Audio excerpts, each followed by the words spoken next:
one place with six. Sometimes momentary happiness. The book The House of Cards by Sudhamurthy gave you a powerful answer. Imagine building a beautiful house. When we look from outside, it looks like strong, but foundation is weak. One small shake, everything fall apart.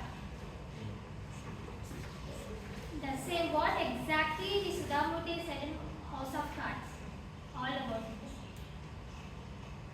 The successful family slowly breaks because honesty replaced by greed. The story tells us the true value of foundation is success. Without that, the greatest achievement cannot be lasting. With this note, we should move to our meeting. To start our meeting, we should follow 3 ground rules. First one, please put your phones on silent mode. If you all done, give me a thumbs up.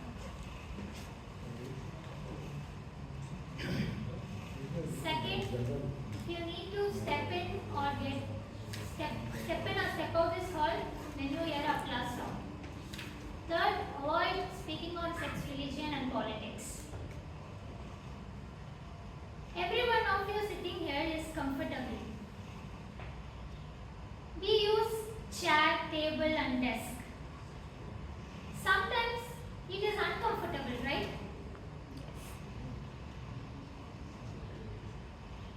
Right or not?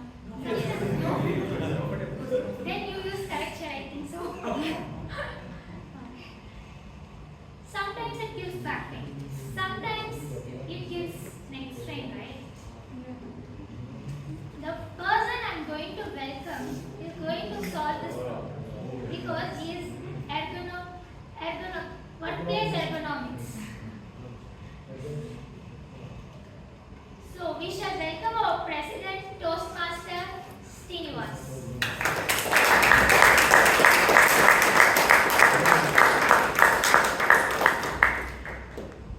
Thank you, Adumai, for the wonderful introduction. Good evening, Toastmasters, distinguished Toastmasters, and my dear guests. Good evening. Welcome to the legendary Bangalore Toastmasters Club, which is the second oldest and one of the largest club in the country.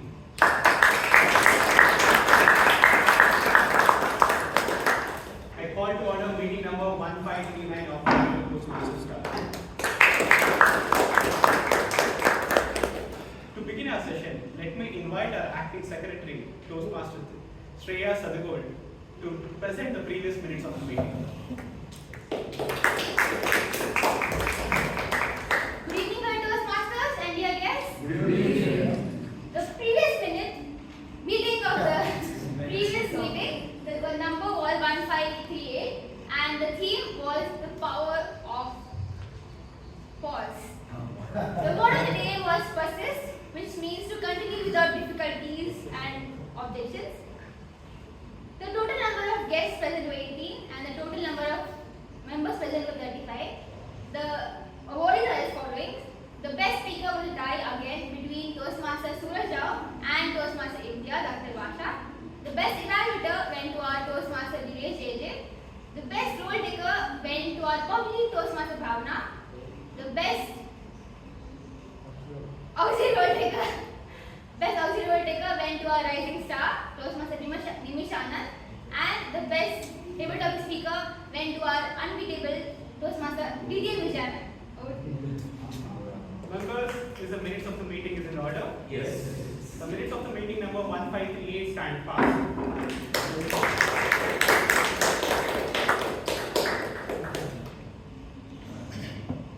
Do you have any guests here? Can you please stand?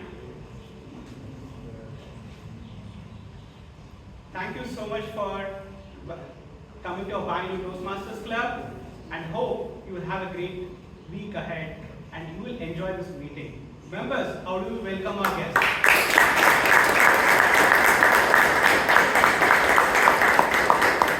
Thank you. You may take your seats. Thank you.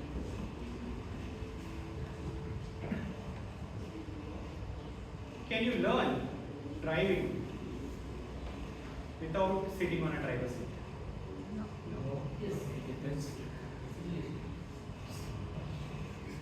You can watch someone who is driving by sitting beside her. You can scroll hundreds of videos how to drive. You can even go for simulation. And more importantly, you can even tell someone how to drive. But everything changes once you go behind the wheel. Your heart beats faster and your hands become stuck.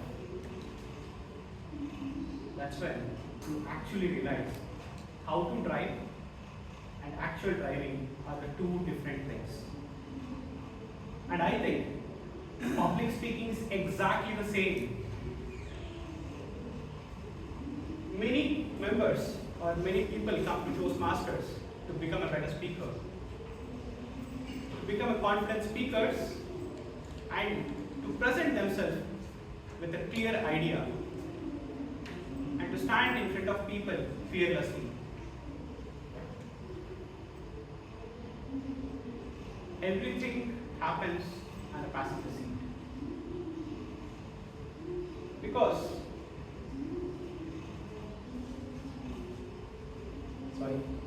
but all of this can happen from the passenger seat. But when the moment you took behind the wheel, everything changes.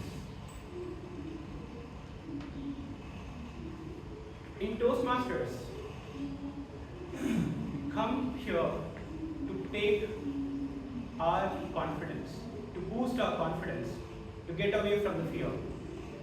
That is what the Toastmasters provide, a beautiful platform to learn, to public speaking, to build our confidence, and to uplift others.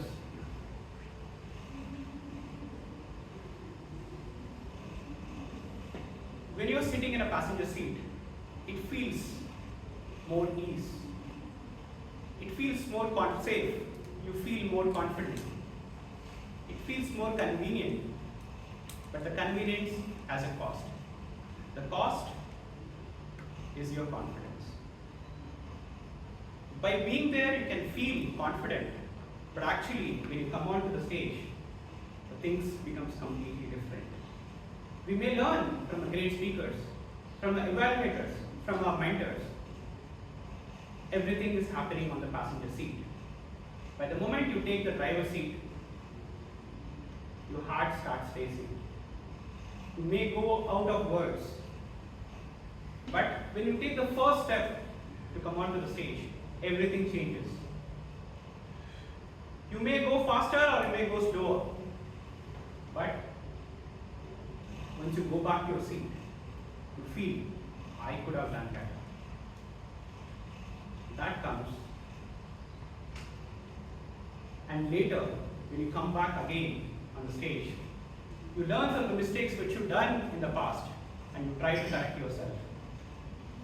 And you make new mistakes. Again, you get an instant feedback from evaluators and try to improvise every single time you're coming on stage.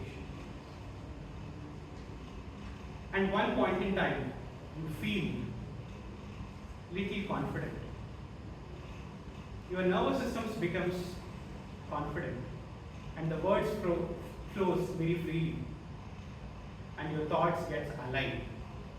That's where you realize, I'm actually enjoying this. Once you start enjoying it, you will learn something. That is the confidence. The confidence comes with a cost. The cost of being comfort. You want to be comfort or you want to be confident. Sooner or later, you may have to grab the wheel. You may have to come on the stage. But whenever you're coming on stage, don't worry about anything. Just come onto the stage, start enjoying it. The moment you start enjoying the role, enjoying yourself, you learn things better. Once you start thinking better, your thoughts are aligned and you become more confident. We don't become confident and come on stage, deliver our speeches. And we feel confident by delivering our speeches. That's why our theme listen, learn, and lead. We listen to our speeches, we listen to our evaluations, and we listen to every single step. And that's how we learn the art of public speaking, the art of how do we evaluate others, the art of building confidence. And then we started leading. It's not that we are perfect. It is that we are willing to help others to take the first step, like how we did when we joined Toastmasters. We celebrate progress over perfection. We encourage everyone to take the first step. Once they took the first step, we encourage and celebrate the moment. With that, they build confidence. The confidence cannot be coming from the passenger seat. The confidence can gain over a period of time when you're coming on the stage. The passenger seat might be a more comfortable one, but the driver's seat builds your confidence. This is the driver's seat. If you are a guest, don't wait for your confidence to arrive. Just take the first step so that you take your lead towards the confidence.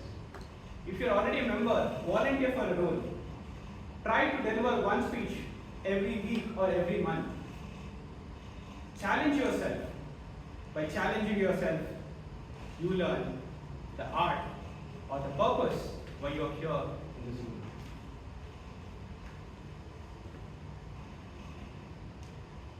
Always listen to speeches and learn. Grab the wheel and lead. To take the session forward, the person who is going to call in on the driver's seat is called a Toastmaster of the day. He hails from the cold city of India, which is Jharkhand. Jharkhand is from Jharkhand. He is an electrical engineer and he has done his MBA. And currently he is working as a Deputy General Manager at DTDC for the pricing and strategies. He is in Bangalore from last 3 years, where he has learned two things: the ginger tea and the Bangalore traffic. And every day he tends to attend his gym, and every evening he wants to meet his girlfriend. And at the same time, he wants to live his life and the work, which means basically you want to live 3 lives in one single day. Ladies and gentlemen, put your hands together to welcome our Toastmaster of the day, Toastmaster Nitesh Kumar.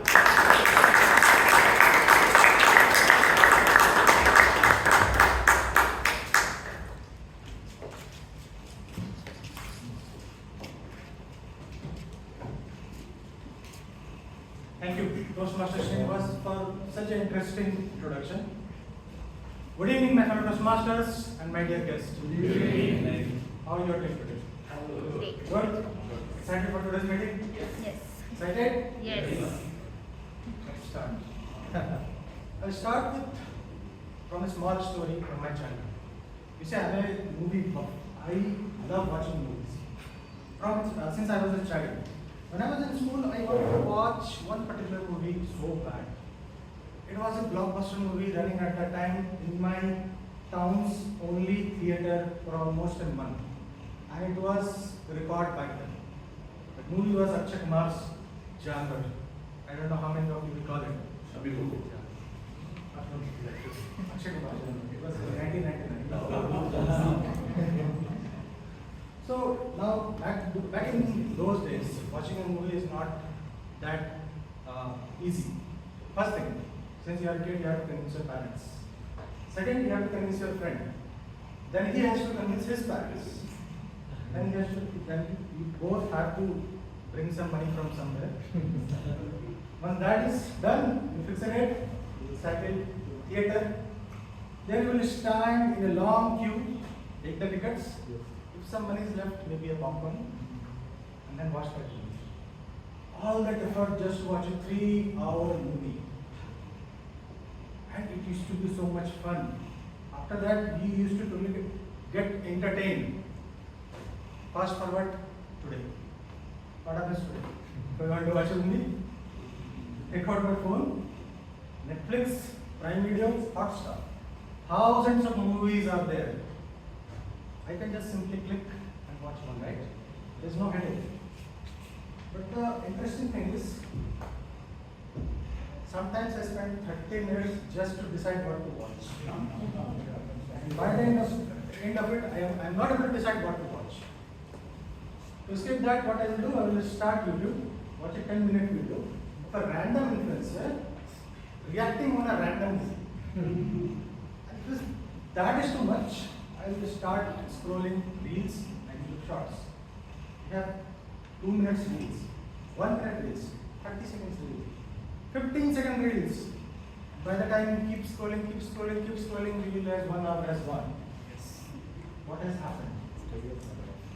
Technology changed the way we do entertainment. It brought a lot of convenience, and that convenience has transformed us. Somewhere along the way, we forgot a very important thing. We forgot the art of doing nothing. If you have to wait for someone, you take out your phone and start scrolling. If you are standing in a long queue, you will take out your phone and start scrolling it. If you have just 5 minutes of free time, you won't sit still. You will take out your phone and start scrolling it. What happened? We have become so uncomfortable with silence, waiting, and with doing nothing.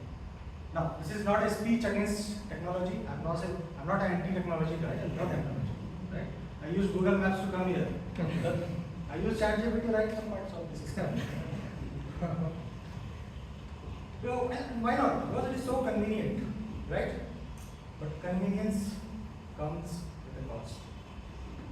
What saves you time will make you impatient. That is the reason my patience level has been down every year.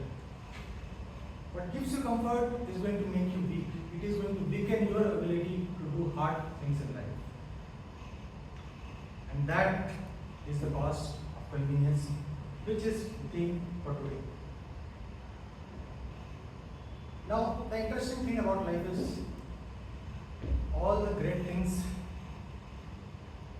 all the important valuable skills cannot be acquired through shortcuts or doing it conveniently. Confidence cannot be downloaded. Leadership cannot be installed in your head like an app. In fact, communication just cannot be learned by watching content. What you have to do? You have to practice it. You have to come to the stage. You have to prepare for the speech. You have to deliver it. Take the feedback. Incorporate that feedback. Go back again. Prepare the speech again. And do that same activity week after week. Then only you become a great communicator. And one man knew this long before this technology even existed. About 100 years back, Ralph C. Smith started Toastmasters from a small room in California. It was October 1924. The objective was simple: bring together a set of people, learn together, improve their communication skills, and not only that, make them a better leader. But it started from a small room, is now a full-fledged movement with almost 2.6 lakh members across 150 countries in around 30,000 clubs. Toastmaster is a global movement now. And now, in the world of convenience, where everyone wants something just now, in 10 minutes, Toastmasters have become far more important than ever it was. So welcome again to the Bangalore Toastmasters Club. Now, for the guest, every Toastmaster meeting follows a simple standard format. It has 3 segments. First is the prepared speeches, then we have table topics, and then we have evaluation segment. For the prepared speeches, the speaker prepares for a speech, they come on the stage and they deliver. For the table topics, the topic will be assigned on the stage and the speaker has to speak impromptu. For the evaluation segment, the general evaluator is going to evaluate the entire meeting and give feedback. For the evaluation part, the general evaluator will be assisted by 3 auxiliary role takers. It is called the tag team, the timer, the arbiter, and the grammarian. I will introduce the general evaluator by the later part before the evaluation, but before that, let me introduce the tag team. Starting with the timer. Our timer for today is the first year BSc student in economics, mathematics, and statistics at St. Joseph University, and she is a national level basketball player. She has recently joined Bangalore Toastmasters Club with a focus on improving her impromptu speaking skills. May I request Toastmaster Vanisha to please read out the role guidelines.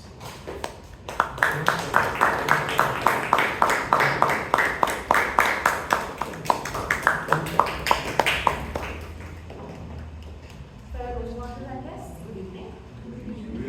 Well, I heard this one quote that says, time is a great teacher, but unfortunately, it kills its students.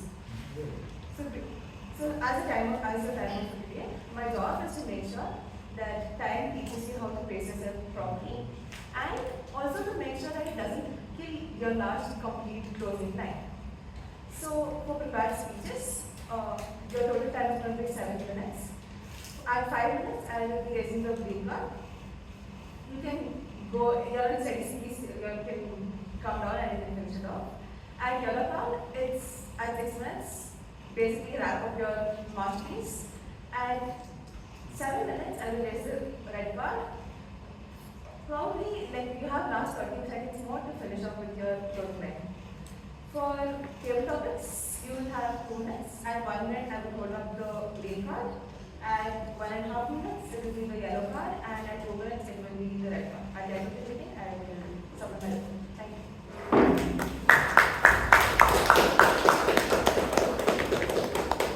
Thank you, Toastmaster Vanisha. Our conduct for this evening joined Bangalore Toastmasters Club just 6 weeks back. She is a software engineering lady with over 30 years of experience, and she is a passionate practitioner of Indian classical dance. May I request Toastmaster Ashwati to read out the role guidelines.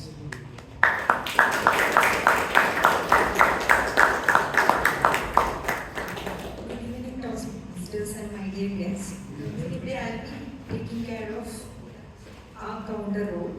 So basically, my role is to keep track of filter words and unnecessary pauses used, such as you know, etc. Using too much of fresh words can distract the audience and reduce their attention span. So let's reduce the usage of these filler words. So towards the end of the meeting, I'll present my report. Thank you. Thank you, Toastmaster Ashwati. Now, our grammarian for today is Crown Jewel of our club. She joined Bangalore Toastmasters Club almost 7 years back, and she is also our ex-president.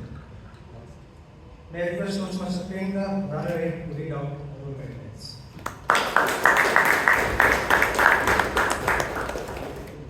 A very good evening, fellow Toastmasters and your guests. In the 1970s, to upend the world of education, 4 styles of learning were introduced. One was verbal, that was read and write. Second was visual, third was auditory, and the fourth one was kinesthetic, which means learning through experience. As per the researchers, 1 or 2 of the styles are dominant for every individual. But for an individual to maximize his potential, they need to learn all the 4 styles of learning. And this is recommended by the researchers. Today, as an exploratory, I would urge and request all of you to not let cost of convenience to trade off your growth. As the word of the day today says, is trade-off, which is a balance where gaining one thing by giving away another. So do not trade off your growth by cost of convenience. As exploratory, I will also keenly observe the kind of styles you'll be using. The people coming up to the stage will be using kinesthetic style by experiencing and sharing their thoughts, and and me using the style of auditory, I'll be carefully listening to each and every one of you and making note of good and not so good usages of words and share it to you all when called upon at the end of the meeting. Over to you.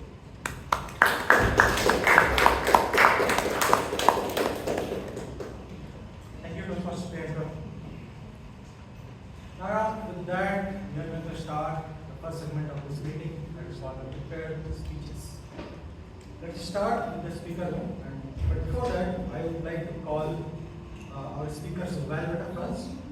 Our first evaluator is an engineering graduate from RV College of Engineering. He is the founder of a garment export firm called Mustard, and he has been leading it for almost 32 years. He is a member of Bangalore Toastmasters Club since 2024, and he has been associated with Toastmasters since COVID lockdowns. May I request Toastmaster Jacob to read out the evaluation guidelines. The speaker is attempting the path persuasive influence, the level 1, project 2, where he's going to deliver a speech written with a purpose. The purpose of the project is for the member to learn or review basic methods for writing a speech with a defined purpose and to present a well-organized speech on the topic. The speech duration is 5 to 7 minutes. Thank you, Toastmaster Jacob.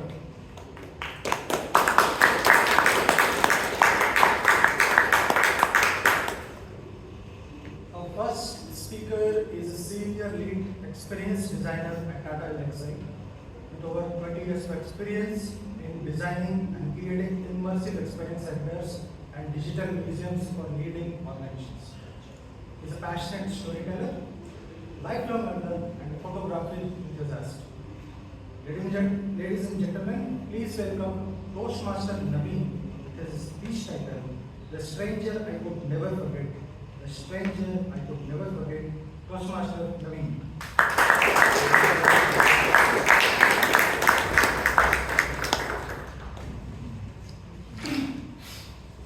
Good evening, Toastmasters and dear guests. Good evening. In 1996, when I was in second year of my graduation, I watched this 2D animated film called Lion King in a 70 mm theater. The film was mesmerizing. Each frame looked like an artwork. Characters were alive, very lively. The storytelling was so strong that it made me laugh and cry and make emotional. At the moment I stopped and I observed, I'm just watching the drawings in motion, and why am I crying? That film triggered me. It made me to think. In the night, it did not allow me to sleep. My mind was flooded with questions. Very next day, after my college, I went to watch the same film again. The next day, again. Until 7 days in a row, I watched the same film. On the 7th day, even the ticket counter started recognizing me. When I was not watching the film just for entertainment, but I was looking at from a different perspective. I was observant and looking the film from storytelling, direction, camera movement, lighting, character animation, and so on. Each and every frame raised questions in my mind. Next day I went to college and asked my professors, my seniors, and also my friends, does anybody know how this film is being made by Disney? But I didn't get any answers. But questions rise on and on. Few days later, I traveled to Bangalore from Davangere and talking to another friend of mine about the same questions of Lion King at a 1 rupee public telephone booth. How many of you know what is 1 rupee public telephone booth? Few hands have not raised. Congratulations. You all are considered very young. The person standing beside me, who was overheard my conversation, stopped me when I was leaving and he said, "Gentlemen, if you're very serious about finding answer for your questions, go and study animation at National Institute of Design, Ahmedabad." And before I asked a question about his name, he disappeared in the crowd. For months together, I was wondering whether that person was real or was it sent by Disney. A few days later, I prepared myself and gave an entrance test. I was very confident. And the results came. I had failed in the second round. I was disappointed, deeply hurt. This was my first academic failure. Few days later, something surprisingly happened. I met the same stranger at the same 1 rupee defective telephone booth. This time I was very happy. I approached him and told him my side story.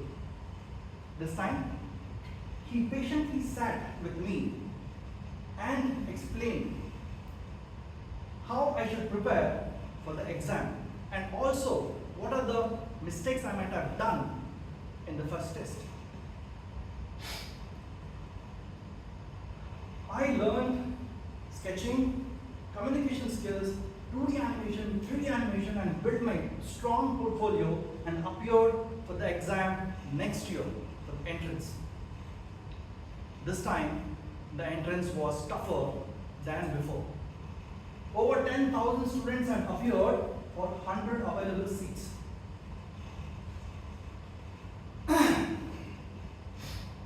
But the jury appreciated my portfolio and eagerness to learn. God's grace, I got a seat at the second attempt. I entered NID with the ambition of making a full-length feature film. But I graduated with making just 3 minutes short film. Life gave me another surprise. While I was thinking my dream was shrinked for a just short film, I got a surprise that my face value 2D animation film was nominated for Mumbai International Film Festival. Organizers have invited me officially to attend the film festival for 10 days. For me, it was a very happy moment. Later, I moved to Bangalore and worked in different organizations. Whenever I was stuck, professionally or personally, I always reached out to one person, that is Mr. Prasad. He is the same Prasad, the stranger whom I met in the 1 rupee telephone booth. Over 29 years, he has guided me and mentored me without giving up on me, even when I have given up some time. I am very blessed. I feel very blessed to have him as a mentor. Had Prasad remained silent on the other day in the public telephone booth, I would have not gone to NID. I would have not become an animation film designer. I would have not gone to Tata LXC. He was the one who advised me even to come to Toastmaster. On this week of Guru Purnima, I would like to bow and express my respect to my mentor and guide, Mr. Prasad. At last, I would like to say that God doesn't give answers easily, but He sends us messengers. We need to identify and take it forward. Thank you, everyone.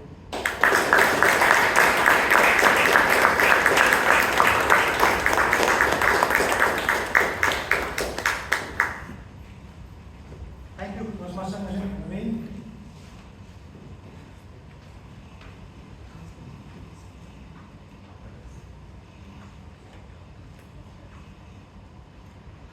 With that, we on to the next speech.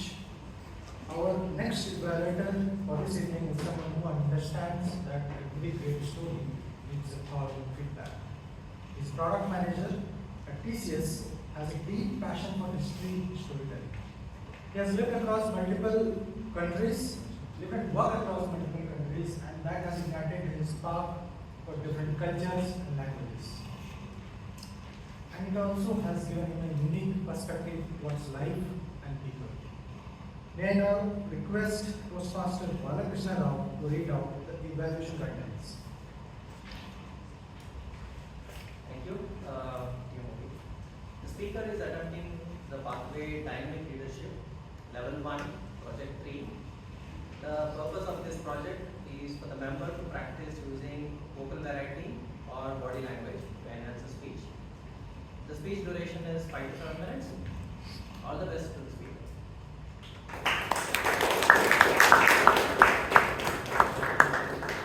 Thank you, Toastmaster Balakrishna Rao. Now it's time to call our second speaker. Our second speaker is someone who originally hails from Tamil Nadu.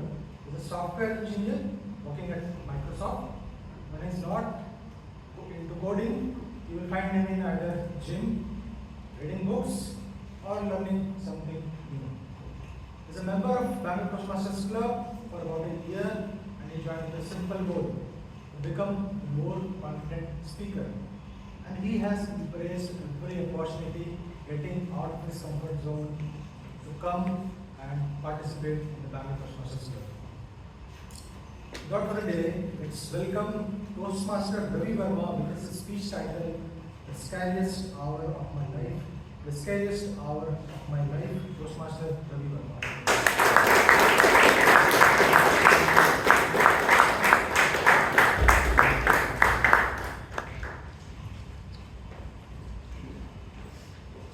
Have you ever planned something with so much excitement, only for everything to change in a matter of minutes? Today, I would like to share a journey that never actually began. It wasn't about another vacation.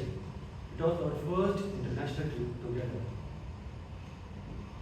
4 of us planned a trip to Bali, Indonesia.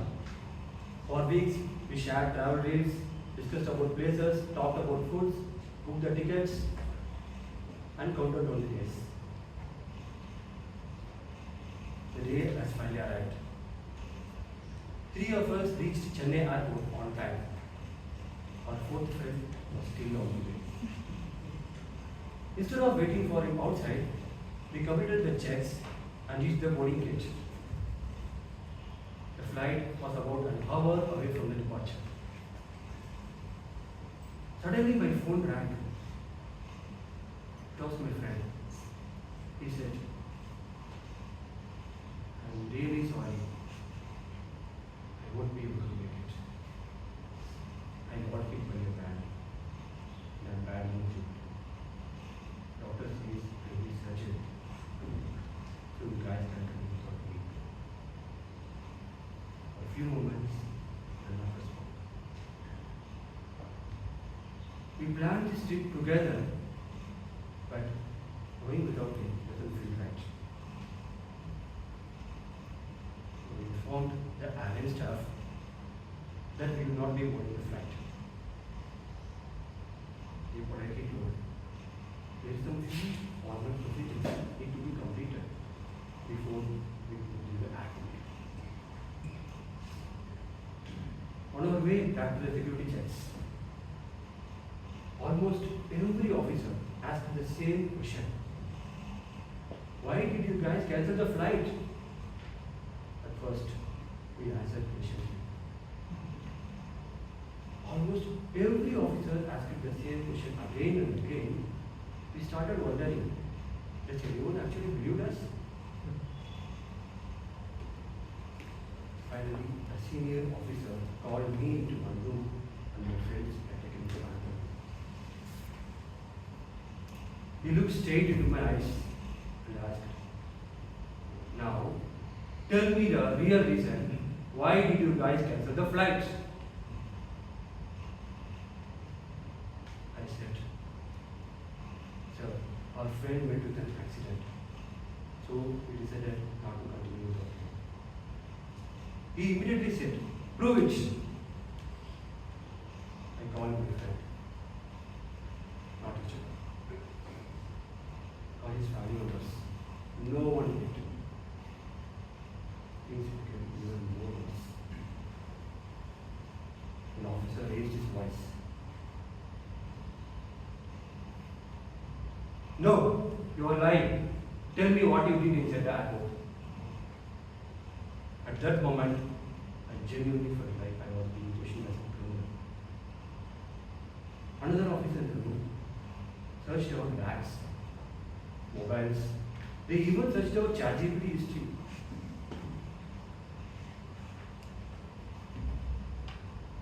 Since it was our first international trip, one of my friends searched ChatGPT earlier to understand the airport process. Unfortunately, this made us look even more suspicious.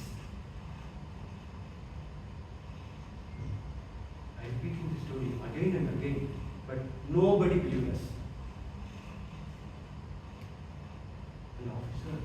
Another officer inside the room said, "Everything looks pre-planned."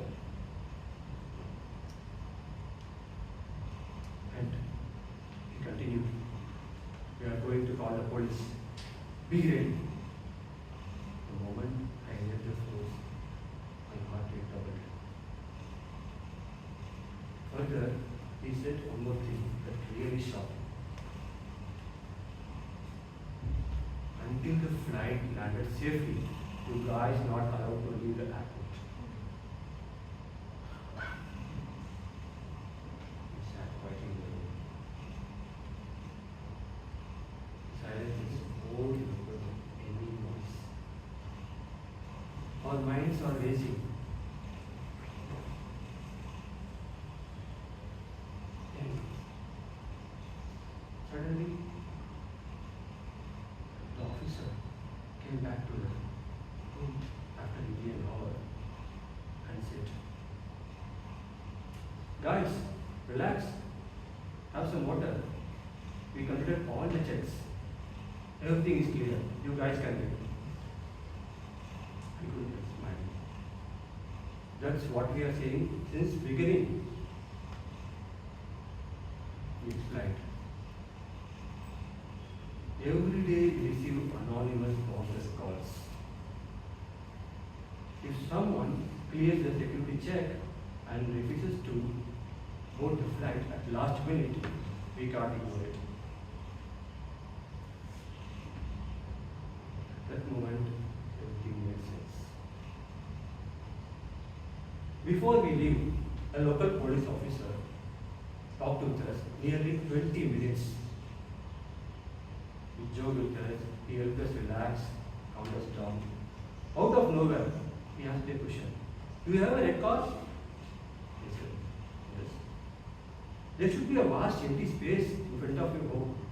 And your father is like this, your mother is like that." Everything he said was surprisingly accurate. He smiled and said, "Your horoscope shows strong planetary influence. Don't roam around too much with your friends."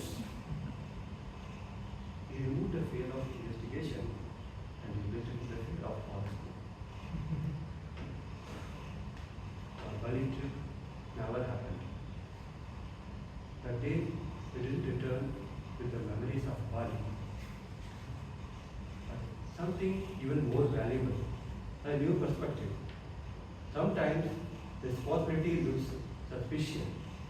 Sometimes asking difficult questions isn't about protecting people, it's about protecting everyone. Thank you.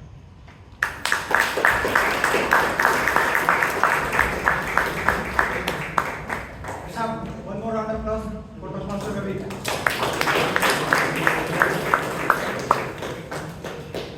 With that, we will take a small break, but I will request everyone to vote for the first speaker. The link is in your WhatsApp group. The password is 7989. And for the guest, the question which is behind is what's the range? Number please. 7989.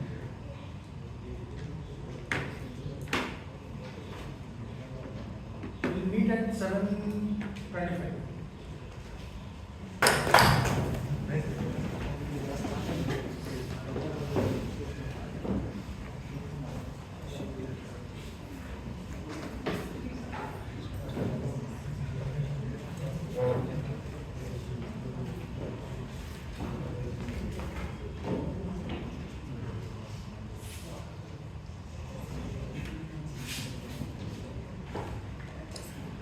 Welcome back after the break. I hope you all are energized and ready for the next, right?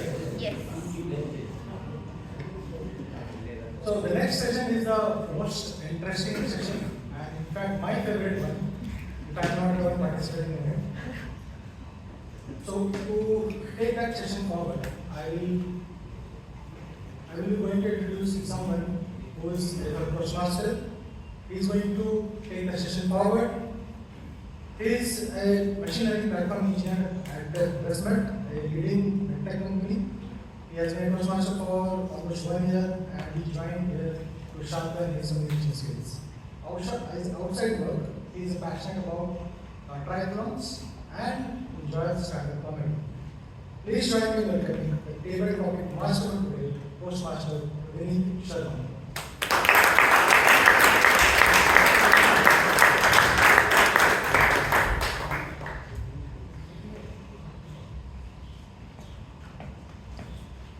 Good evening, Toastmasters. Good evening. Where are the Joes, guys? Good evening, Toastmasters. Good evening. That's what the Joes for table topics. I can get your first good evening. Some of you are coming from office, saying yes to the last minute meeting, which you wanted to say no. So that's the theme for today's table topic. Speaking your corporate parody out instead of saying your mind. So when I started my career in corporate, as a fresher, I was asked a question, where do you see yourself in next 5 years? My heart would say, seriously, should I tell you?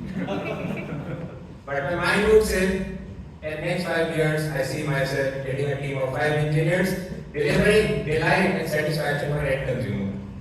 The panel would be like, wow, are you a fresher? Come work for us. Then I joined the job. In job, you have end user consumer. And the consumer have all next level queries. Or aggression. Every type of aggression. Auto or fight aggression. Coming down into the email queries. My manager would say, Vinny, dekh liyo. When I'm reading their emails, I'm like, seriously, what crap are you even talking about in this email? But I won't say that. I will reply, we'll get back to you. So today, you guys have an opportunity to speak a heart out for all your corporate frustration, and your manager is not going to cancel your appraisal. So Toastmaster out there, you delivered your project early, but the manager says, still needs to exceed expectations. What's your unanimous review for a manager?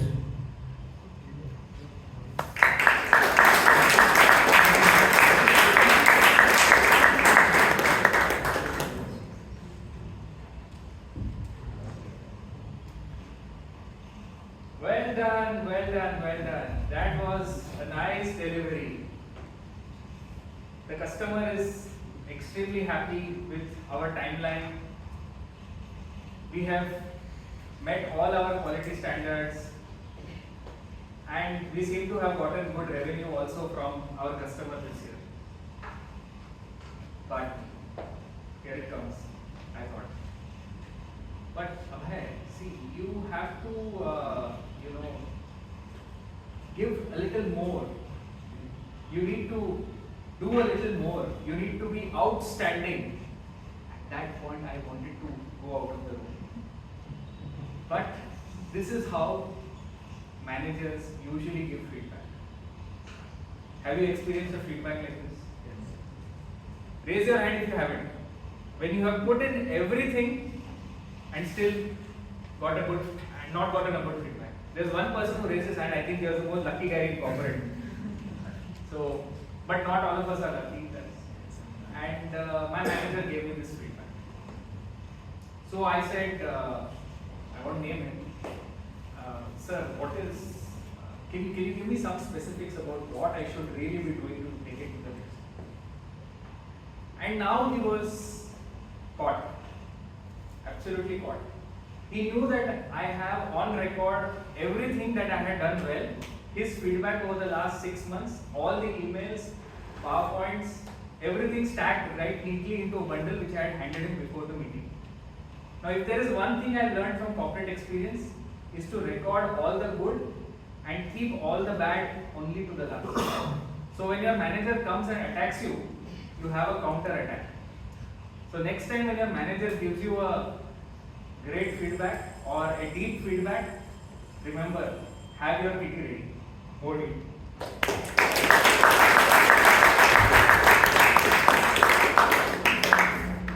Well, keeping your kitty ready talk is the easiest way to save your face.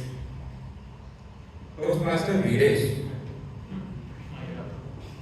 Abhay wrote a review, but the manager thinks it's you who wrote that anonymous review. So Abhay wrote a review, but the manager thinks it's you who wrote that review, anonymous review. And now in your calendar, one-on-one is scheduled with him. How do you justify that an anonymous review is not written by you, and even if it is written by you, it's silent?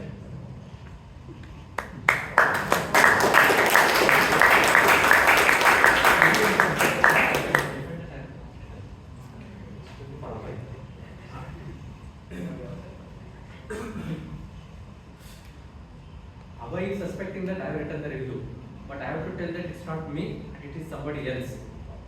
So I just tell him that it's not me. Why should I defend when I don't have to defend? So this happens. I mean, let me use the full time so that you also hear the stupid things that is running in my mind right now. So if somebody is suspecting that you have written this and I have to say that it's not me, then what do you do? First you tell the truth. Like this guy, Ravi Verma, who told in the airport that it was honestly they cancelled the ticket. Even if they still don't believe, then what do you do? Since he was an officer, he couldn't do anything. But since it's a manager, I just tell once again forcefully. If it still doesn't believe, I show my mother power and see to it that he's written black and blue, so that he doesn't repeat this mistake of mistaking me for somebody else. Thank you.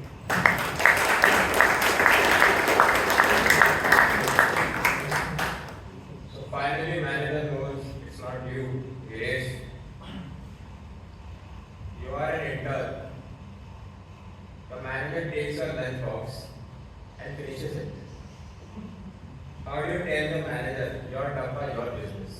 Toastmaster share.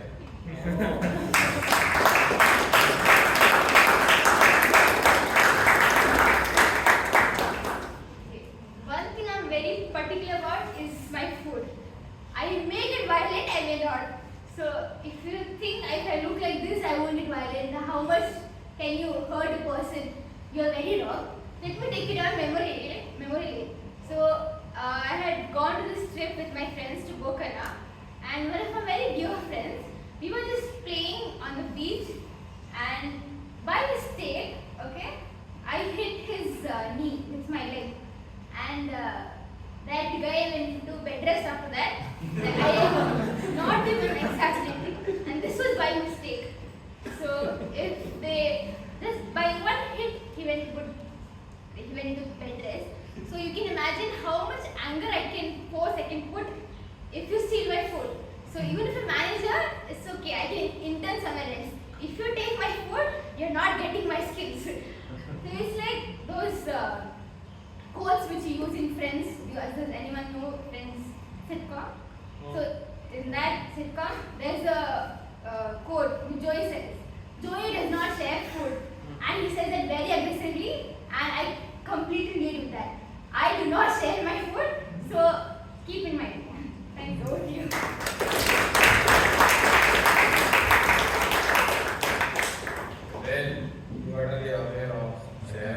Otherwise, who knows who will be in hospital.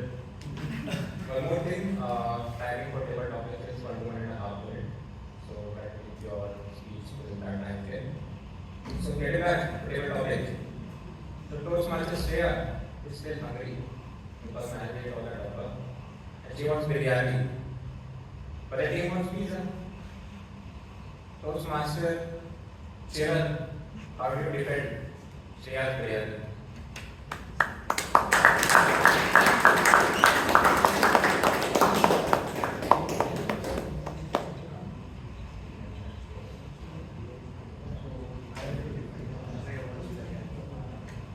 Okay. Shreya, you want biryani? Yes. No, Always. I don't have any option. I have to defend. Right? So, if Shreya wants biryani, I'm a biryani lover. I'll share that food as well. So defending it, I don't think there needs to be anything to defend it because it's a food and it's a personal choice. Only thing is like you can share with the people who love it, or else if the other person who doesn't like it, then eat on your own. That's it. There is no defending of any kind of food or anything if it is in the right place, kind of a thing. Now your question was like, I have to ask manager to give her a biryani. That is the thing, right? So yeah, I will not go to a manager and ask him to get a biryani to Shreya. Okay, I myself will give it to Shreya, probably because it might impact on my review or something. But what suggestion I'll give her is like, you order your biryani and send the bill over a mail, giving the HR and the CC. That is what. Even if the manager spends anything, they'll CC your bill to HR. You know about it.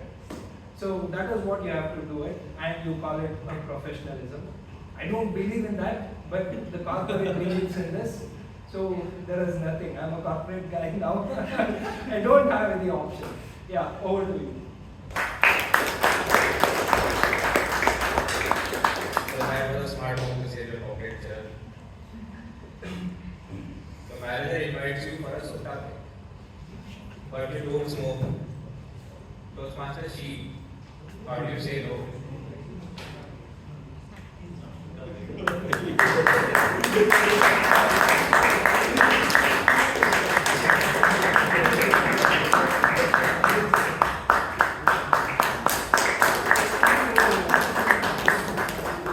First of all, you need to clarify what is sutta, right?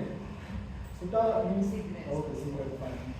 So I go back to year 2008 when I began working in a high pressure job in a telecom company.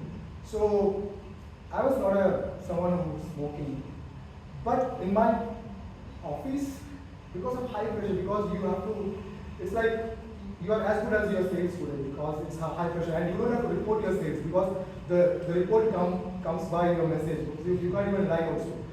So I saw everyone is smoking cigarette, especially gold flake gold. And I thought, okay, maybe if I start smoking, I can also reduce my pressure, maybe get more sales.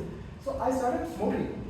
And the beautiful thing about that is, your colleagues, your manager, everyone is smoking. And most of the time, your discussion happens outside the office in a smoking zone. And the best thing I like is you don't have to spend even a money for smoking. All you have to do is in the office. Suppose you're working on a computer, it's a cheap, coming for a smoke.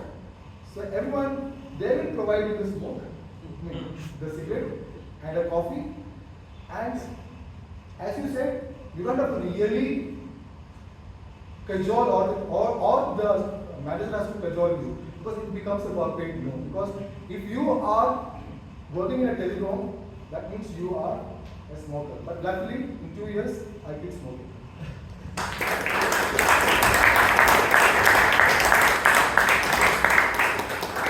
A very diplomatic answer sheet.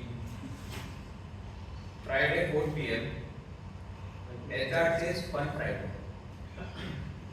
Mandatory participation. Toastmaster Rashi. How do you escape that? Fun Friday.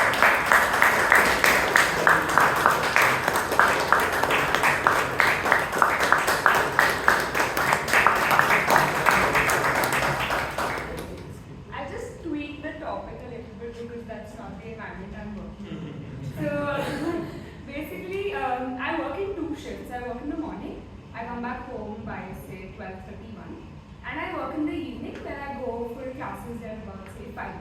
So what happened is in the beginning when I was working as an intern, before joining the place, she had told me that you have to work 5 days a week and Saturday is going to be half day. I went on to say, no, one second, we'll have to make a small change. Fridays, irrespective of whatever classes you have, I will not be able to make it because I have other commitments. And that other commitment was coming to this place. And I was new to this place as well. So I wanted to make sure that I'm here and I'm consistent about it. So I was very clear to her that, you know what, I understand that there's a lot of work pressure and there are a lot of classes on Friday. But for some reason, I have already committed myself to another place. So I will have to go there irrespective of anything. Now, over the past, so in the beginning it was all okay and things went on well. And then later we had a lot of classes on Fridays. So she said, you know what, if it's possible, can you please try and make it on Fridays? Because it's becoming a little difficult. I said, that might not be possible. Maybe once or twice I can do it. But I can't keep doing it every time because obviously I have this place. And then she somehow just had to accept the fate and agreed to me not being there on Fridays.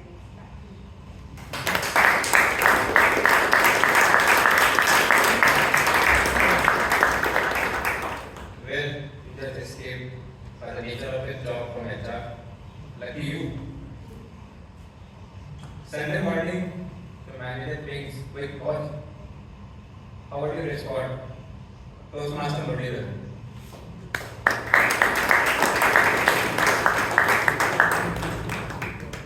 Sunday morning, the manager makes you quick call. Actually, good evening.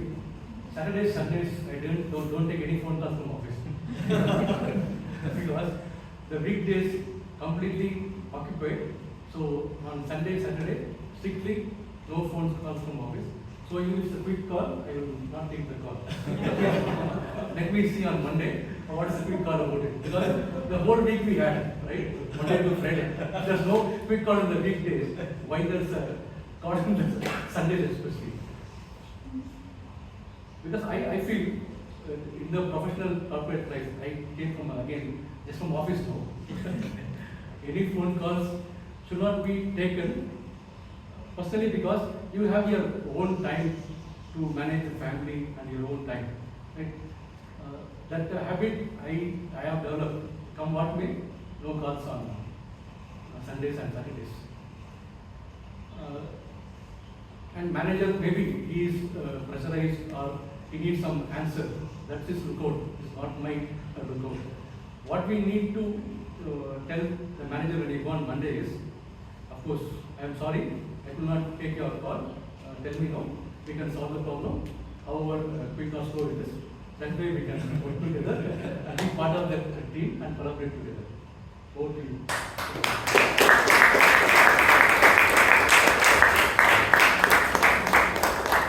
So straightforward, no. That's called a stronger. Team wants to go for a Goa offsite. But manager says nothing beyond nothing is. Convince your manager, Toastmaster, PTM Vijay.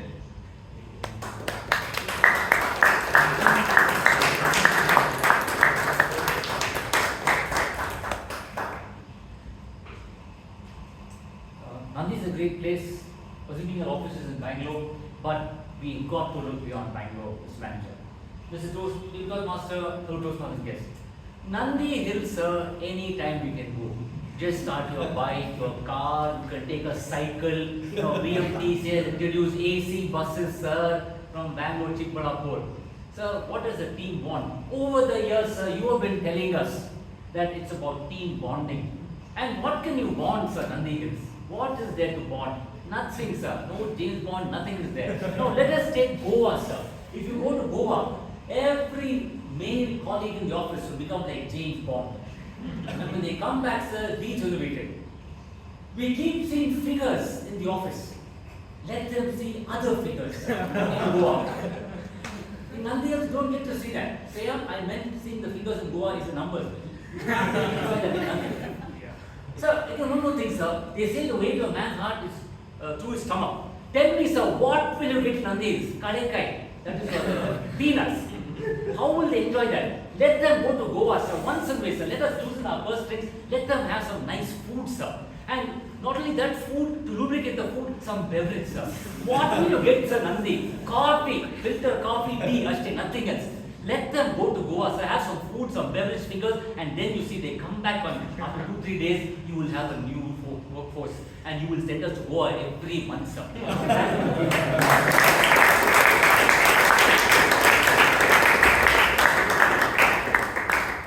definitely sending this speech to my manager. That's what I need.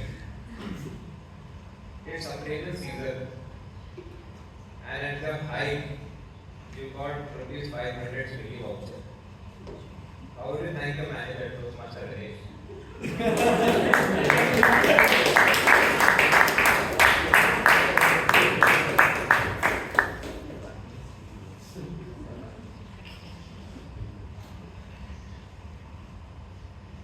manager must be a CFO. I'll straight tell him. Sir, if you throw peanuts, you'll get monkeys. So this is just not done. 500 you keep. I'll add 500 more. I'll give you one Zomato coupon as well. So you party. But sir, this is not done. And like how Abhay was articulating, I would have also built a suitcase worth evidence to see what all have been my achievements, and just throw one at a time on his face and definitely convince him. 500, he should feel ashamed of himself even to offer that to me. So I'm not going to take things lying down. I will fight tooth and nail and ensure I get appropriately rewarded. Not only that, I'll humiliate him so much. Next time, he should shrink even to think of offering anything of that sort. So my strategy would be very clear. I would have done a lot of homework upfront. And also, when you have been in corporate for long, you know the persona, what kind of manager and their typical behavior. So, given all these things, I would rather be a lot more shrewd and deal with this manager and pay him back in his own coin. Back to him.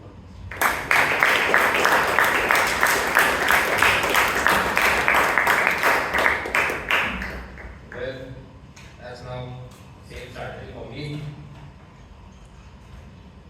I think you guys are aware of Microsoft Teams, right? Yes. So, you see one of your teammates' status to be always in a meeting. 4 hours, 5 hours, always in a meeting. And you definitely know this person is sleeping. How do you confront them? Toastmaster Chandrasekhar.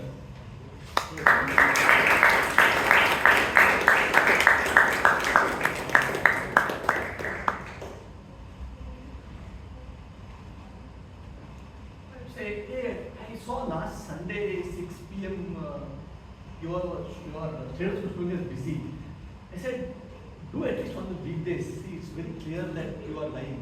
At least do on the weekdays, because I have seen you many times going to office, going in the car, and you are driving, and suddenly I see your status is busy, and he says, boss, this is all tricks you should play.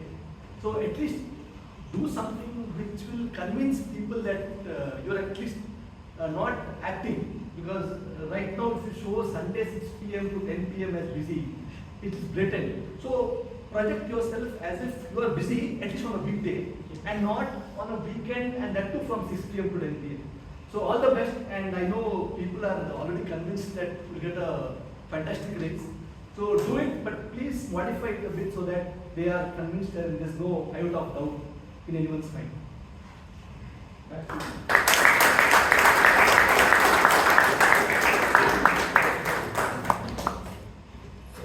Confronting my convincing, well, that's not gonna make me up. And I used to work in remote job. Your manager occupies a decorated desk.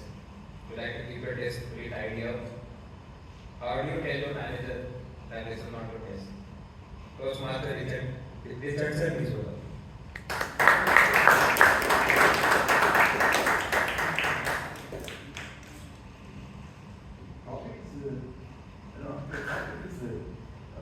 Desk is tidy.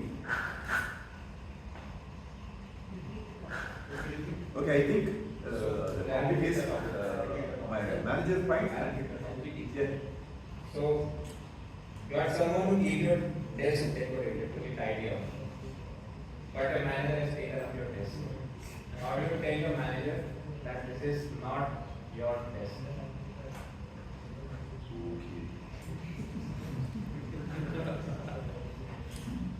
I am a person always keep my desk tidy.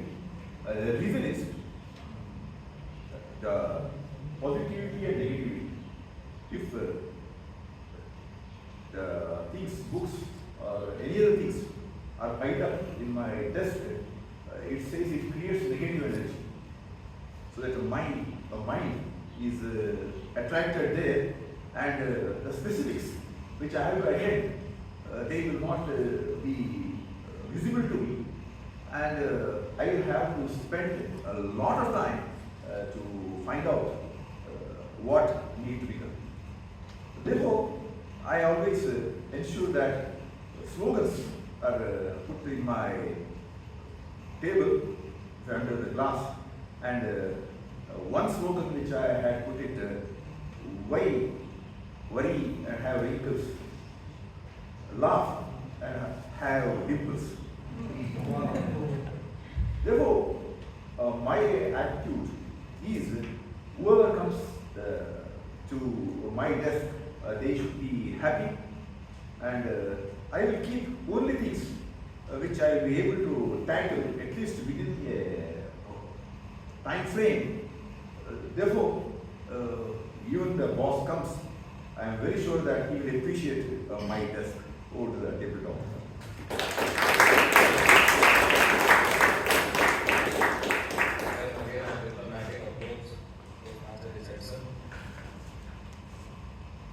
Your company has unlimited leaves policy. Lucky you. But even if you take one leave, you have to write an email to HR with complete justification. What's your response, Postmaster Tirumalesh?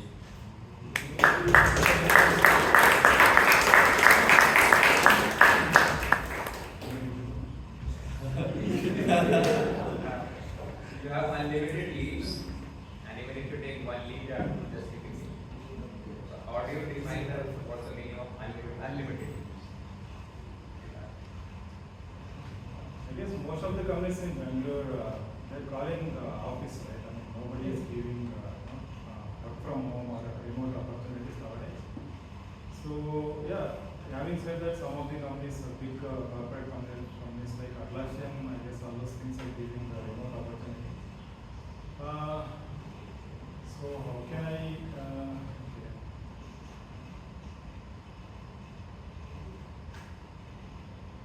Yeah, first of all, they are given work from home. It is like, we don't need to explicitly ask for a leave or something like that. It is, by default, they are given a leave or holiday or something like that. But except that, we have to work something. So it will be like that. Maybe in my case, yeah, this is a often thing which most of us do, taking it after appointments, all those things. These are the things I can tell. And other than that, personal emergency things, right? So these things I can tell.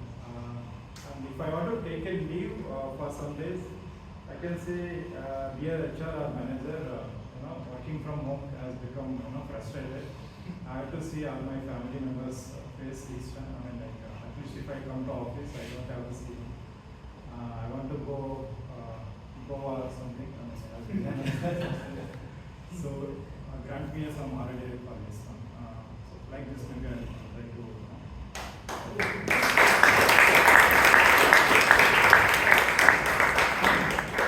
Well, that's a valid point. Unlimited leaves for Goa. Why not?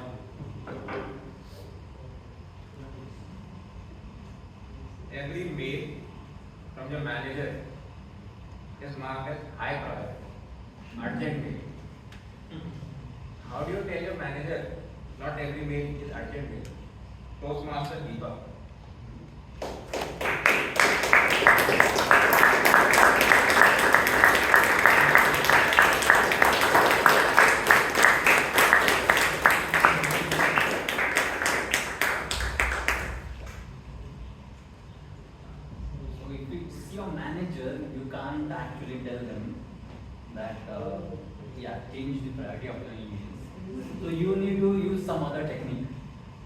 you should do is, in all your emails to the manager, you should mark him as high priority, like the emails as high priority, so that he has to take notice of that, and all his emails will start coming as high priority for him.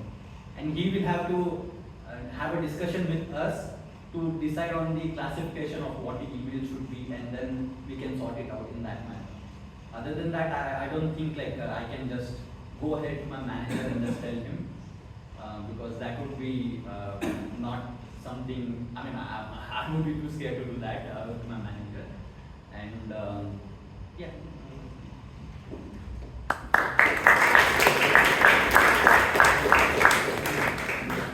Well, I had such similar situation. And the way I handled it was going to my manager.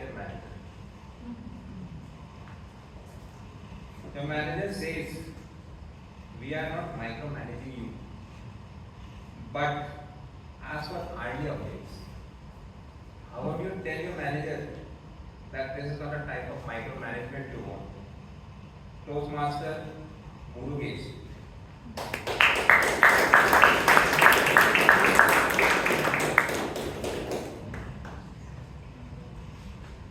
Good evening, fellow Toastmasters and dear guests. Luckily, my manager micromanaged me, but my company developed a lot of tools for micromanaging me and my team. So that thing is scary. So how I tell my manager is, I could see some of the teams, even lot of tools are developed for micromanaging the team, but the manager is also asking the team for early updates, and even they are scheduling a morning and evening meeting. What is the today task and what is the outcome of the today task? So they are doing more than the task follow-ups, more than the work. So I would say that manager to take a reference from any of the good characters, to make it as a reference and use the tools to evaluate the team's outcome. So please do not micromanage the team. Then the work gets, I would say, the outcome of the micromanaging of the team. So that's the way my way to insist them to do not micromanage the team. Thank you.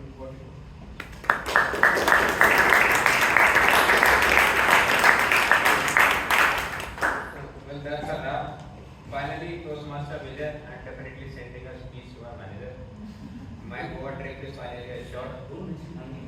I won't mention it. So, thank you everyone. That's all we have for table topics. I think you'll go and art out anything which you have. Thank you.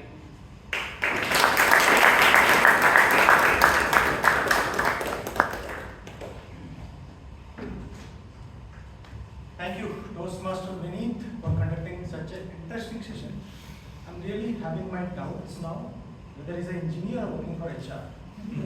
What we saw here today is a corporate training disguised as a table topics. With that, we are on the last segment of today's meeting, the evaluation segment. And for that, it gives me great pleasure to introduce our general evaluator. Our general evaluator for today is someone whose Toastmaster journey started with a simple mission: to improve her language and communication skills. In her own words, she was a great writer, but she used to struggle while expressing her thoughts confidently. And that's where she felt the need to do something better. She joined Toastmaster with a simple aim: I will finish 10 speeches when I will leave. But Toastmasters had other plan, kept her here. She's still here after 10 years, still learning, still growing, and helping others to do the same. She's a postgraduate in mathematics and has been shaping young minds as an educator at Bethany High School, Komangla, for over 25 years. Please join me in welcoming our general evaluator for today, Toastmaster Smita Doshi.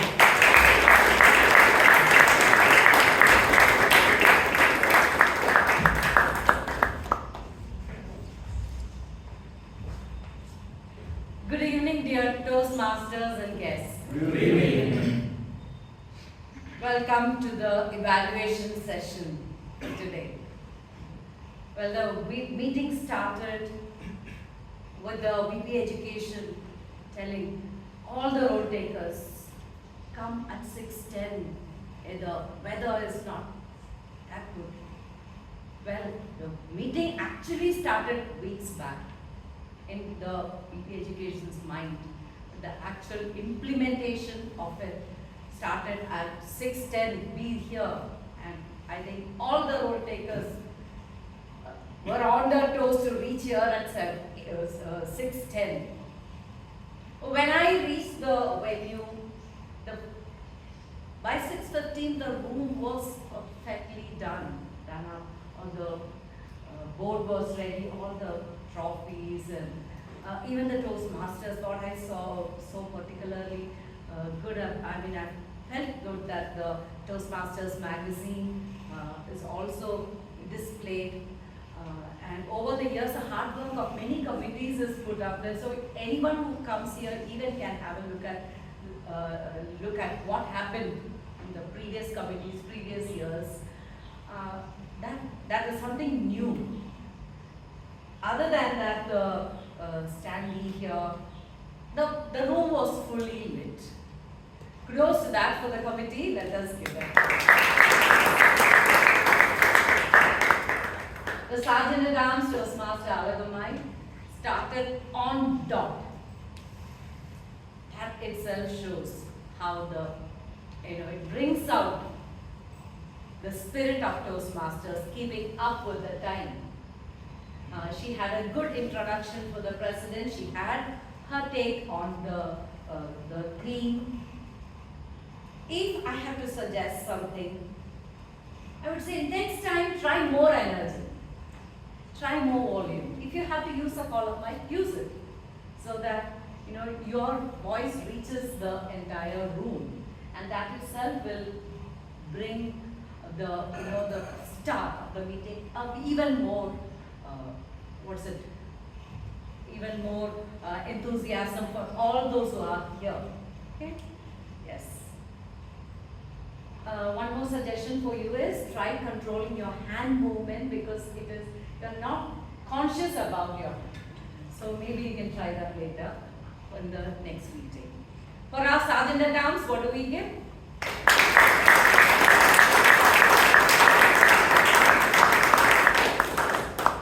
Next, our president came on stage, but let me hold the comments because another bombshell came. And she gave the minutes of the meeting in a nutshell. So she, Toastmasters Shreya, you did your part with the utmost energy and enthusiasm. Kudos to you. Then came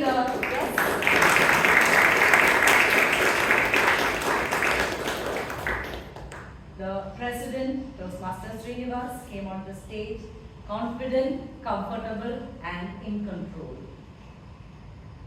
So you even, what I liked is you even tweaked your address to the comments made by the audience. Your speech had, the theme of the meeting was brought out very well. And what I liked about it is, in your speech, you brought out the various stages of a speaker, like how the initial days when we feel, yes, I could have done better. That is all the real, the first stages of a speaker when you come here. And as time goes by, you become comfortable. So I think you brought out through the theme, you brought out the different, stages of a speaker. So I like that, because if each one of us could relate, and then it gave us a hope that yes, sometime we are going to reach there where we are going to be comfortable on the stage. I liked a lot about that. Yes. If I have to suggest something, I felt some of the ideas were repeated in between, like the one on the sitting in the passenger seat. So many times it came up. So maybe next time a little more organization of your speech will make it more effective, I felt. Next, so let's give our president.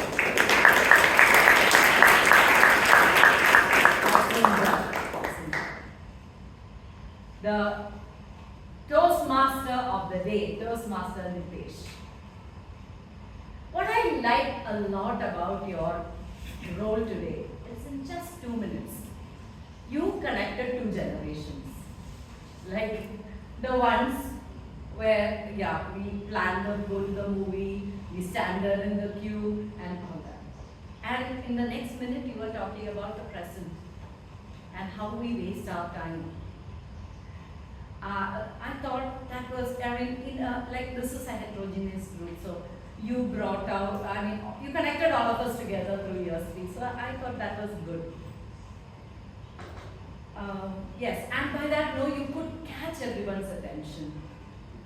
So I like that point about you.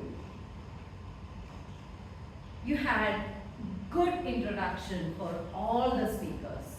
You had done your research, you had done your homework. Well, even before the meeting started, you were there present. You're you are looking for the role takers. All that was done very well. If I could give you a few suggestions, I would say try to keep your energy level steady. So I felt when you came on the stage, you were full charged, good, great. But in between, I could see the energy level dipping, especially when you were talking about the meeting role. You know, actually, your energy is passed on to the audience. So next time when you do this role, keep your energy level steady. Try doing that. And I think when you are speaking on the mic, don't let your words trail off. Don't let your sentences trail off at the end. So these are small things which will make the role much more better. It will take you miles up. Yes. Another thing I would suggest is the role takers. Of course, you have done all the research about all the role takers. That research should reflect here, like you should really make them feel, all the role takers, the speakers, they will be, they will have their own insecurity. So when you, in your voice, when you say, make them feel welcome, make them feel comfortable, make them feel happy to come onto the stage again and again. So what you know about them, make it more presentable and welcoming for the role takers. I felt that's my personal thought. Otherwise, the comments you made in between, how you connected, everything was excellent. So for the Toastmaster of the day, let's give a big round.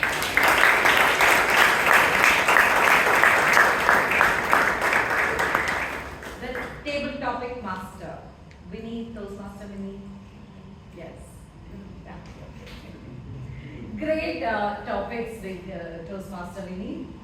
Everyone who came on the stage could speak. That itself is,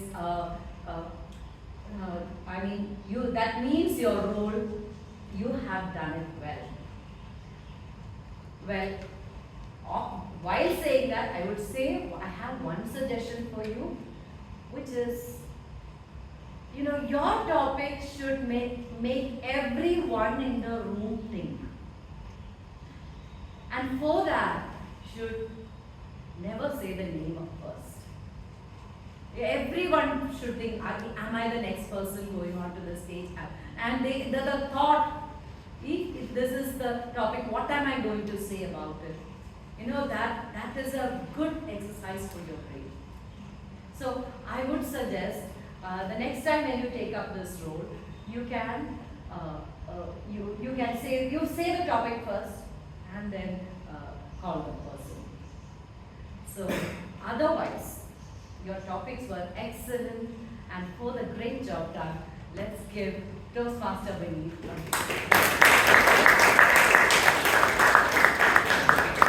Now let's go to the to my evaluation team, the evaluators, individual evaluators for the individual speeches. For the first prepared speech by Toastmaster Naveen, Toastmaster Jacob will give the.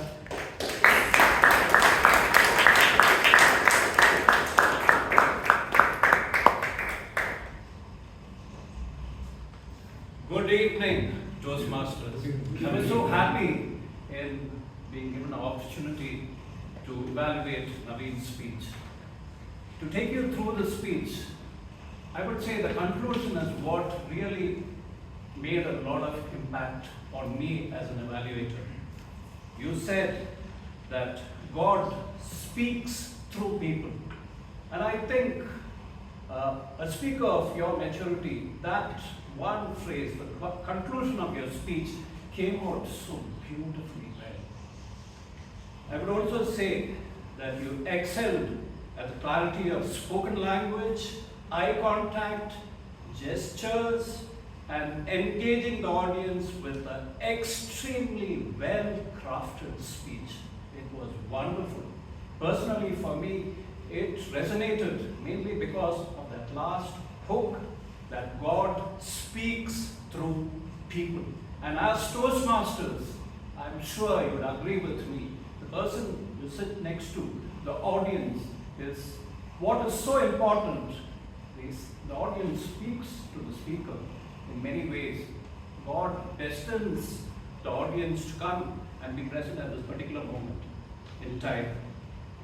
I would say if there is something which you have to work on, don't unnecessarily move from one part of the stage to another. Let the movement on the stage be minimal. So you trade off your movement on the stage by standing stationary in one place and delivering it. The impact of your speech would be much more. If there is one thing which I felt you could challenge yourself with, is to have a couple of pauses in your speech. All of us might not, I think your speaking ability is about 120 words per minute, which is extremely good. Each and every word you spoke on the stage was audible and people could understand. By introducing vocal variety to a whisper, it didn't mean that people lost you. Every word you said was done very well. Introduce a couple of pauses in your speech, and also try to start with a hook line. Start the speech with, in your speech I would say, God speaks through people. Introduce that pause. And then when you conclude your speech, end with that finish line, God speaks through people. So trade off some of the unnecessary movements for your presence on the stage, and you will come to the next level. Thank you.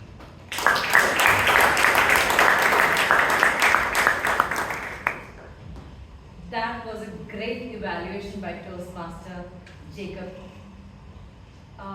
What I noticed about your speech was initially I noticed that you were looking down on the stage but as you proceeded with your speech, the speech caught with you, and then that time you were looking at the audience and delivering it with a lot of emotion, delivering it, and the tone of the voice was, I felt that was very good. These are few things which I noticed and I felt good about it. But for that great evaluation and for the great speech, let us give it a Our next speaker was Toastmaster Ravi Varma, and his evaluation will be done by Toastmaster Balakrishna.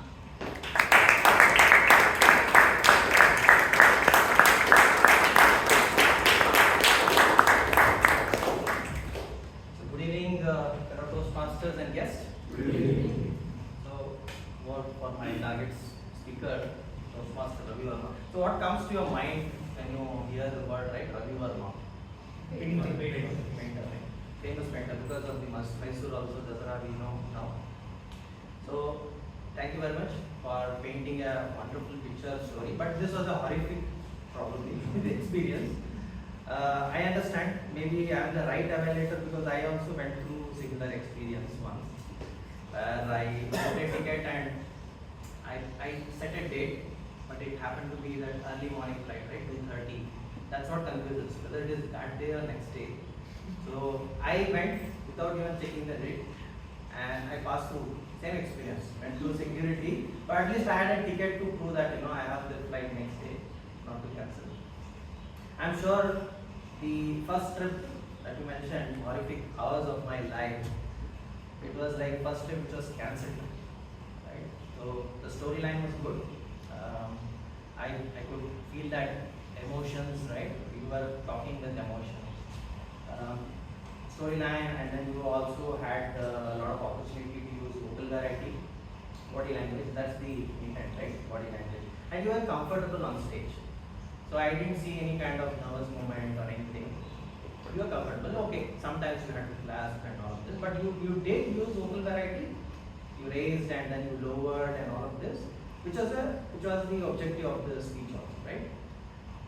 And eye contact, definitely you had kind of covered the entire audience. Maybe focus more there because you are particular that I was sitting there and I was evaluating, but it is all okay. I mean, I didn't see anything to call out on all of the key aspects. Now, something that if I were an airport officer checking, then I would say eye contact checked, right? Body language checked, vocal variety checked. That's something to improve, right? And I know you also would have realized later. You started well. I could hear you comfortably, but then slowly it came down to volume, and you raised. Your vocal variety was good. You raised it, you lowered it, it was all good. But the volume was a little too low for people in the back to hear. Right? That's one point I think you would have realized it once you came here. Then you could not midway go and get a mic. So mic helps. Okay, maybe next time I would say anyways you have to repeat the speech. Go for mic. Okay. And we don't see you more at the club.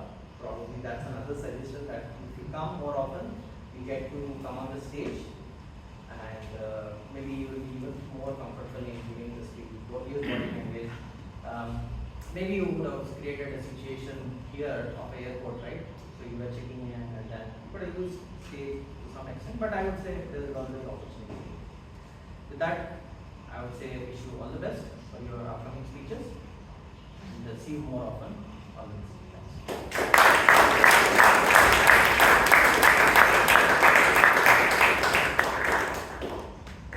As a general evaluator, my duty is to evaluate the evaluator. So, for the evaluator, my kind suggestion will be, we have that within that 2.5 minutes, stick particularly to today's project and how concentrate more on the speaker because I think the initial 30 seconds were about yourself, so which I think you could have avoided and could have given more on the speaker. Next time you can try that, and that will make you a better evaluator. For Toastmaster Ravi Varma, adding to what the evaluator told, I think the vocal variety part, because your project was a vocal variety, a lot more scope was there for your project. Like when the what's that officer told you to stop, your heart, when your heart stopped, you should make the audience feel that your heart stopped. Or you could have added a little more I felt. But that's my personal take on it. Next time, all the best for you and all the best for the speaker and the evaluator.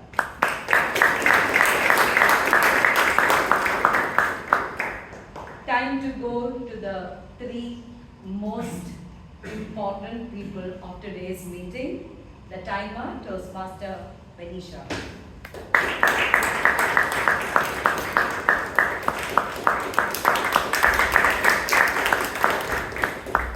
Good evening once again. Well, both the speakers spoke within the time limit, that is, Toastmaster level took exactly 7 minutes on dot, while Toastmaster level 1 took 10 seconds extra, which is 7 minutes and 11 seconds. Well, as Toastmaster Richard said, I would rather smile and have dimples than cry and have wrinkles. So on that matter, table topic, everyone were within the time limit, other than Toastmaster Abhay and Toastmaster Deepak. Well, that's it. Thank you very much.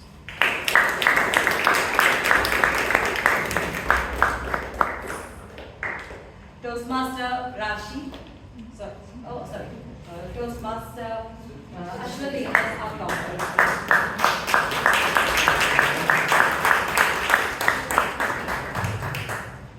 Good evening, everyone. So, this is the first time I'm doing this tag role, and I realize how important is our attention span has to be. So, to start with, we have 4 Toastmasters, did not have any filler words. Toastmasters Srinivas, Priyanka, Naveen, and DJ Vijay. Balakrishna, I had a couple of I think around 7 when you were talking, which I feel it would be good if I say this, you can improve on that. And all our table topic people, they all had several R's and and also while connecting they used and multiple times, which was not sounding good. So maybe next time we can try avoiding that. Toastmaster Deepak, while speaking multiple times, yeah, like that. Yes, maybe we can improve on that. Yeah, that's all I wanted to do. Thank you.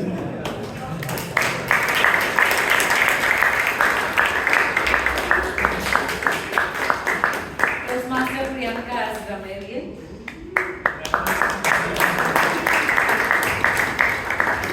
Good evening, everyone. It's time to test my auditory skills, by the way, and share my reports. Only 2 speakers use the word of the day, and that is our general evaluator Smita Roshi and our evaluator Jacob Eagle. I would mention a few good usages of words, that is progress over perfection, unique perspective, spirit of Toastmaster, enthusiasm, diplomatic, consistent, many more. You all could read and might refer the remaining notes. A few not so good usages words which could have been honestly replaced DD, could have been honestly is replaced by delete. Once you go behind the wheel, could have been once you get behind the wheel. It feels more ease, you feel at ease. Want to be comfort could have been want to be comfortable. Which is before I asked this question about this name, could have been before I could ask his name. There are a lot more which I have noted down. Anybody interested would definitely have a look at the grammarian book. Over to Jacob.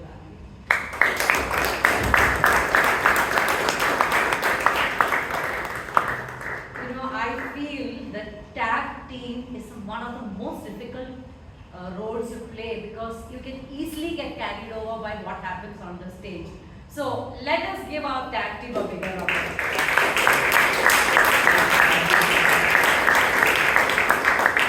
The password, the link has come in the voting link has come. You can vote. The password is 7989. And with that, I'm handing over to the Toastmaster of the day. Thank you, committee, for giving me this role.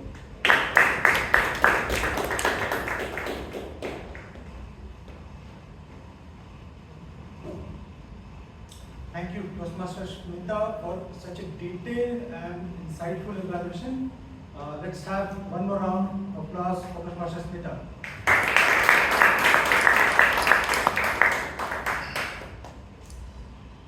I want to say thank you to all the speakers, vote takers, and the guests who have come here, who have made the meeting successful.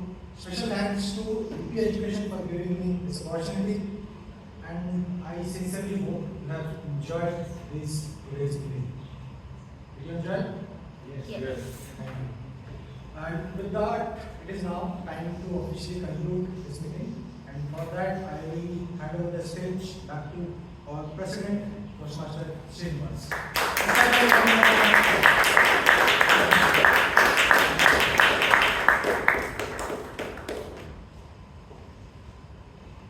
Thank you, Nitesh, for conducting this Toastmaster of the Day. It's a memorable event for today. The cost of convenience is not the way to make your life easy. Cost of convenience is such a way that you finally find your true potential of you. It helps you to find your true potential, and it helps you to find the hidden talent which you have in your inside. You must have find your hidden talents as soon as you got on the stage, or when you find the wheel, when you are holding the steering for the next time. With that, I'd like to thank our committee. May I request all the committee members to please raise. All the committee members to please raise. Members and guests, this is a committee who is running the club behind the scene, who making every meeting a successful one and helping us to run the meeting every single week. And big round of applause for our committee.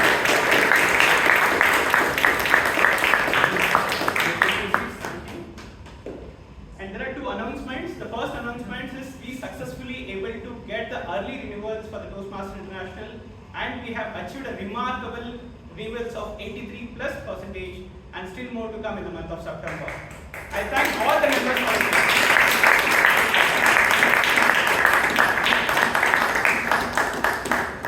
And the second achievement is when the committee is decided to run a moment of truth for all the members, where we learn the insights of our members and reflect that in your Google form, which will be shared shortly. And with that, we're going to have an MOT session. To conduct MOT session, I'll request our secretary to be present.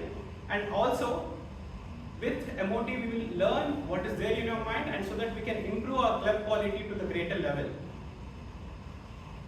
Moving on to the awards for today's section. The Best Role Taker Awards goes to our General Evaluator, Toastmaster Smita Roshi.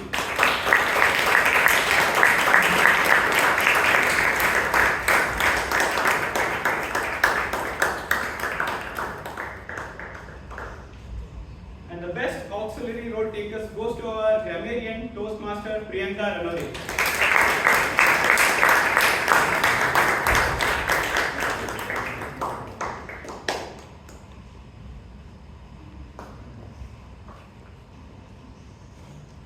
The Best Evaluator Award goes to our Toastmaster Jacob Epen.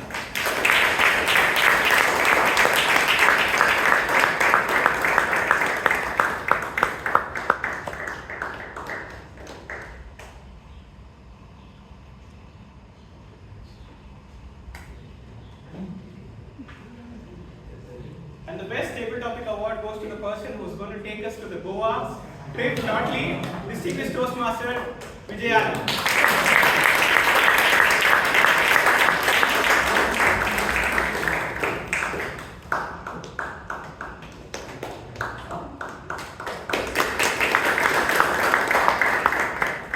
And the Best Speaker Award goes to the person to talk about the stranger, a messenger from the God, Toastmaster Naveen Revata Siddhappa.